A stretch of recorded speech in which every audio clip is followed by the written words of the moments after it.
Hello, what is going on, guys? It is Coach Picture Pichu's NumbNexus bringing you guys here on the match here today against Emvee, of course. If you guys, of course, are excited, hit that like button down below, subscribe if you're not already, go check out Emvee's side. This match was wild, I'm not gonna lie. It's only post-com because I just really wanted to watch Incredibles. That's really it. So there's no other reason. I just really want to watch Incredibles 2. And it's a good movie. Go check it out if you have not. Going into this match though, it's Emvee. So a part of me is okay, yeah, sure, cool. I'll probably do my best, do the best that I possibly can. And then a part of me is also like, okay, wow, yeah, sure. It's Emvee, so it might be a big L here. You know, might be what do the kids say? GG, it's Emvee, some shit like that. So might be that in case. I mean, his draft is absolutely wild. I thought he'd bring Diggersby. He didn't bring it at all. Due to my team getting absolutely shafted by Diggersby. But he didn't, so whatever. I'm gonna leave Rotom. He's gonna lead Suicune. That's actually perfect. I led Rotom expecting Suicune or Manabuzz.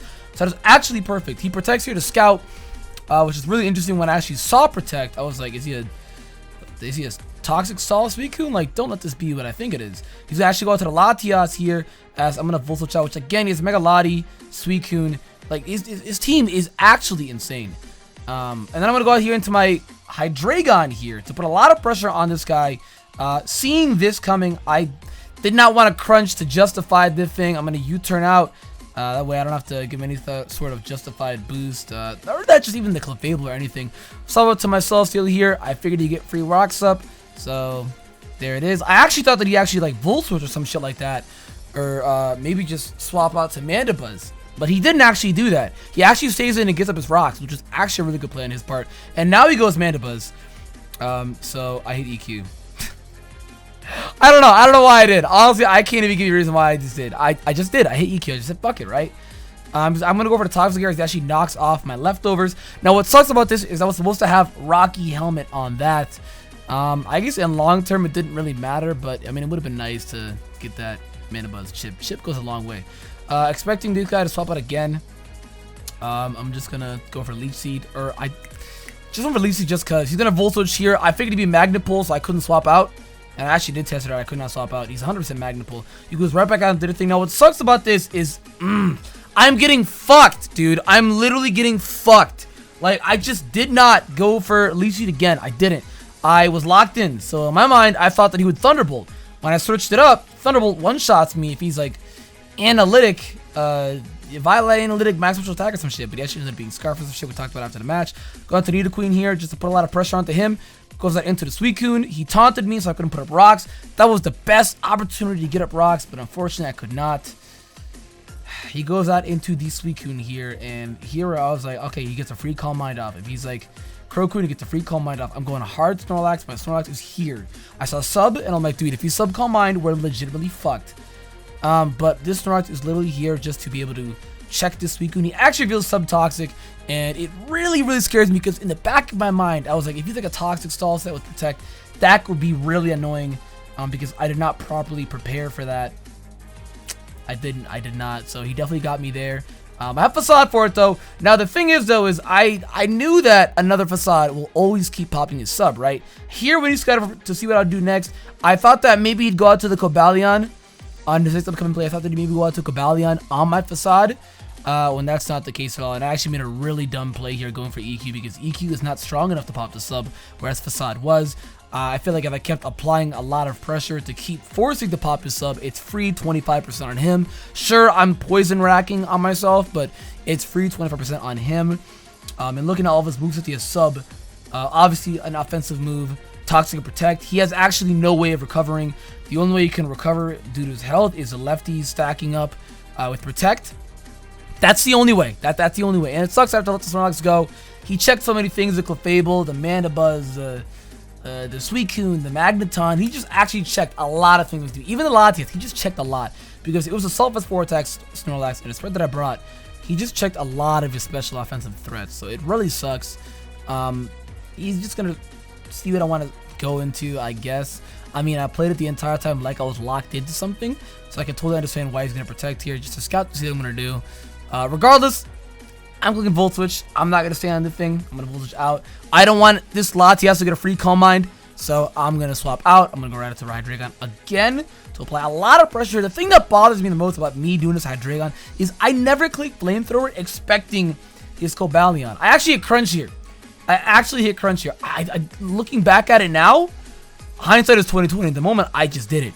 But looking back at it now, that made no sense. Like, the thing is I'm letting him get free switches in. Like, imagine if I U-turned out into the Celesteela, but he could have just done this play here, which he actually just hard doubles out into Suicune. I think he knew that I'd swap out the Hydreigon. At that point, it's not even really like he predicted my Celesteela. Is that he knew that I would swap. So anything that really came out, it didn't matter as long as it wasn't Rotom, because who leaves the Hydreigon in on a Suicune or on a Clefable? He probably thought I'd maybe even run Flash Cannon and, you know, water resisting Steel. Probably thought that happening, but nope. I'm gonna Volt Switch here. He just, again, he has free sub, and it's actually really scary. I Volt Switch here because I know that she'll pop the sub. I don't want this Rotom to take any of its obnoxious toxic sets, so I'm gonna swap out of here. I'm gonna go out into my Celesteela. It probably like Scald or maybe Toxic here, but he Toxics, trying to get my Rotom poisoned. This Suicune, as you will see throughout this entire match, is a very much big bitch to my entire team. Like, it just checks so much. Like, the Rotom can do stuff to it, yeah, and I probably should have played my Rotom a lot more aggressively. Since now we know his entire spread, he actually can't touch Rotom. The only thing he can do to Rotom is Poison Stall me down. Otherwise, he can't do anything to Rotom. Which I can't really see otherwise, because that's genuinely the purpose of his Suicune, is to chip down everything. And I think he noticed that as well, seeing my build versus his build. Celesteela goes down, so right now it's 6-4. I'm down hard. Down really hard. I knew that I have to come into Rotom right here, put a lot of pressure on this Suicune. The irony, because he's called pressure and he has the ability to pressure. The irony, right, dude? The irony. But I knew that I had to put a lot of pressure on this. I have to say it. I have to click Thunderbolt. It's to the point where I can't even let him just continue this on. I was even ready to take the risk of him going down to the Lottie here, right? He talks to my Rotom. That's cool. That's fine. I accept that I'm going to get Toxic. I mean, hindsight, maybe I was kind of going for like a miss, but it is what it is. Am I right? It is what it is. Now, what I should have done here is, I think I hit Volt Switch if I'm not mistaken. I do. Now, I think the next turn here, I actually stay in here and click Thunderbolt or Leaf Storm, and it's really bad because I think he actually swaps out. Yeah, he swaps out of here, and he's going to go out to his Latias, and it's really bad because here I should have Volt Switched. I didn't. I should have Volt Switched, and I just did not. Maybe I would have gotten a pair there. It would have been worth whatever I did, but it just was not, because now I allowed the thing to either set up or recover. And more than likely, you can see here, he recovers. And it's really bad because having his Latias as low as to what it was would have definitely made him play it a little differently. Because every single time when Hydreigon came in, anything Hydreigon does, one-shots it from the range of that Crunch and Outrage. So it's really unfortunate that I did not hit Volt Switch. He was just in my head a lot. Like, you will see throughout this match. He was in my head a lot. Now, the thing, again, like I said right there, I played this Hydreigon a little too passive, a little too scared. I mean, if anything, I'm down. I should be playing more aggressive. I should hit Flamethrower there, but I didn't. He's going to go to the Clefable. Yeah, I see that shit, dog. Swapping out, going on to the Nidoqueen. Y'all know what it is. I mean, at the long run, yeah, it was pretty cool, pretty snazzy out here doing triple switches. But, I mean, look at this. Look at this. Look at this. Oh, my God. I saw the Suicune coming a mile away, dog. He's going to swap out, go into the Suicune. Dog, look at this. It didn't matter in the long run because I'm poisoned and he has rocks up. So, me swapping in the Rotom is literally the last time I can swap in the Rotom. Like, that's it. I mean, it was cool to look at, right? It was cool, but it doesn't really matter. I accepted the Rotom's going to die. I hit Leaf Storm, just a crit or anything. I accepted the Rotom. It's going to die here. It's going to die. And what sucks is that it died, and Emvee, I don't really think he ever really knew what that Rotom set was, because I think he was playing it like I was Scarfed Respects. And, I mean, to be fair, I did kind of play it like that, so I can totally understand that. Again, I hit U-turn. If he's doing this so much, why don't I hit Flamethrower? It's like, I understand the comment section now when they say, why didn't you do this? Why didn't you do that? Whereas I'm watching my match and recording it post versus doing it live. Like, I literally get it. Trust me, I do. It's hindsight is 2020, but I don't know. And then a lot of the time, Emvee was also in my head as well. He out here, the Clefable. I saw that shit coming, so I go to Nidoqueen. Here he is. He's going to swap out again. He's going to go onto this thing. Now, what sucks is I really can't. Like, I saw the thing coming, so I go for Sludge Wave. I mean, regardless, I was going to go for Sludge Wave, but I saw it coming. What sucks about this though is I didn't really have anything else that I could do this weekend. I had 3 mods left versus 6. I just, like, in my mind, I'm like, dude, I just want to knock out. That way I don't get 6-0 because it's been a minute since I've been 6-0'd, so I just don't want to get 6-0'd. I just don't. But as I'm trying to chip down this Suicune is generally fat, really fat, right? But the spread that he brought, like just the build that he actually brought, it really ended up fucking up my team. Like, bringing in this stall Suicune set actually really shafted my team. Like I said, again, I did kind of prepare for any form of Suicune being brought with my Facade Snorlax. It's Assault Vest. And I really feel like I probably could have handled it better had I have just kept hitting Facade. I'm sorry if my commentary is weird. I'm recording at like 8 a.m. with no sleep. But I really just genuinely wish how this match would have gone down if I would have just hit Facade. But it's still got like an easy clap, boys. There really isn't anything that I can do here. I mean, I can Mega Evolve here. I can get my CC off. He goes out into the Clefable. It looks like my boy Emvee is wanting to preserve this 6-0. So that's fine, my nigga. Catch this smoke in finals, bro. Catch this smoke in finals. But for now, as he's absolutely giving a nigga cock right here, there really isn't much more that I can really do. I mean, I can Poison Jab here, Protects, again, to scout to see what I want to bring. I'm assuming he brought Protect anything just to wither down anything that's against him that's also poisoned by the Suicune. I mean, it just makes sense. I'm going to Poison Jab here, get as much damage as I can. It's like 50% over that, so as I do, I know that I live a Poison Jab, so I'm chilling. And I know that he dies next year to Poison Jab, but Emvee is like 100% set that he wants to preserve this 6-0. So, to me, this entire time, it's almost like a wake-up call. I'm like, bruh, I'm washed.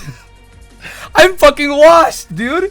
No, but the biggest issue with me when it comes to just competitive battling as a whole, guys, is in my mind, I will say something out loud and then not act on it. Like, I think my confidence is gone. You would think my confidence is gone after this match. No, my confidence is churning after this match. If anything, I'm like, shit like this don't beat me down. Shit like this motivates me to do better for you guys. You know what I mean? Do better for myself, and do better for you guys. But he shows off his Z move here. Just wanted to show that off. The corkscrew crash here. And, I mean, Emvee just played terrific. He played really good. He was in my head a lot. I don't want to say I played too trash. Obviously, I got 6-0'd, but it was one of those 6-0's where I didn't play too trash. I made some cool reads, but, again, like, I wasn't really confident in some of my plays, which that hurt me. Like, Leaf Storming the Latias, or Thunderbolt and Latias, I'm sorry. Not predicting hard with my Hydreigon or anything that he'd bring in because I knew that he would not want to leave in the Latias on my Hydreigon, so I could have literally predicted anything on that versus going for U-turn, I guess. Like, there's so many times when he came with the Cobalion, I didn't see, I actually saw that coming, but, you know, part of me was like, what if he doesn't? You know what I mean? I start second guessing myself, I start doubting myself and shit like that, so you already know what it is. And then, of course, his Suicune build. I genuinely wish I would have seen how the match would have gone down if I kept hitting Facade. But even then, my Snorlax would have been withered down, but a Suicune would have been chipped down as well. I don't know. It's 2020, guys. I mean, next week, I'll decide to bring guys a W.